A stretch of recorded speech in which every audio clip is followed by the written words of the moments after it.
আগামীতে বাংলাদেশের অর্থনৈতিক উন্নয়নের সুফল প্রত্যেকটি মানুষের কাছে আমরা পৌঁছে দেব। তারেক রহমান সাহেব বিশাল কর্মসূচি নিয়েছেন, প্রতিটি ক্ষেত্রে প্রত্যেকটি মানুষ যাতে বাংলাদেশের উন্নয়নের অংশীদার হতে পারে সেইভাবে বাংলাদেশ পরিচালিত হবে।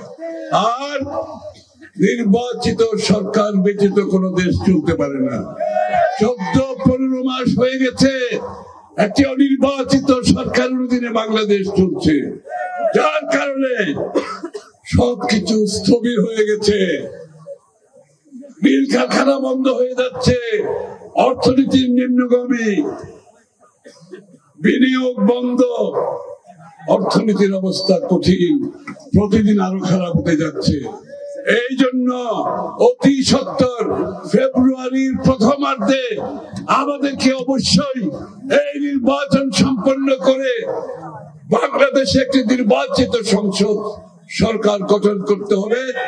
যেই সংসদ, যেই সরকার আপনাদের কাছে দায়বদ্ধ থাকবে, আপনাদের কাছে দায়ী থাকবে, আপনাদের কাছে জবাবদিহি থাকবে। এটাই হচ্ছে গণতন্ত্রের বাহাদুরি।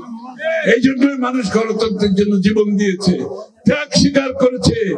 সেটা ইনশাআল্লাহ আগামী ফেব্রুয়ারি নির্বাচনের মাধ্যমে, ধানের শীষের বিজয়ের মাধ্যমে আগামীর বাংলাদেশের যে সুফল আমরা জনগণের কাছে এতদিন পৌঁছাতে পারি নাই। যে তারেক রহমানের যে আগামীর স্বপ্ন শিক্ষা খাতে, স্বাস্থ্য খাতে, আপনারা জানেন বিনা খরচে প্রতিটি নাগরিককে স্বাস্থ্য সেবার সিদ্ধান্ত নেওয়া হয়েছে। অর্থাৎ প্রত্যেকটি পরিবারের যে পকেট থেকে যে স্বাস্থ্যের জন্য টাকা খরচ করতে হয়েছে এতদিন, সেটা আগামী দিনে ইনশাআল্লাহ আর হতে হবে না। সবার জন্য প্রাথমিক চিকিৎসা বিনামূল্যে দেওয়া হবে, শিক্ষা দেওয়া হবে, কারিগরি শিক্ষা দেওয়া হবে।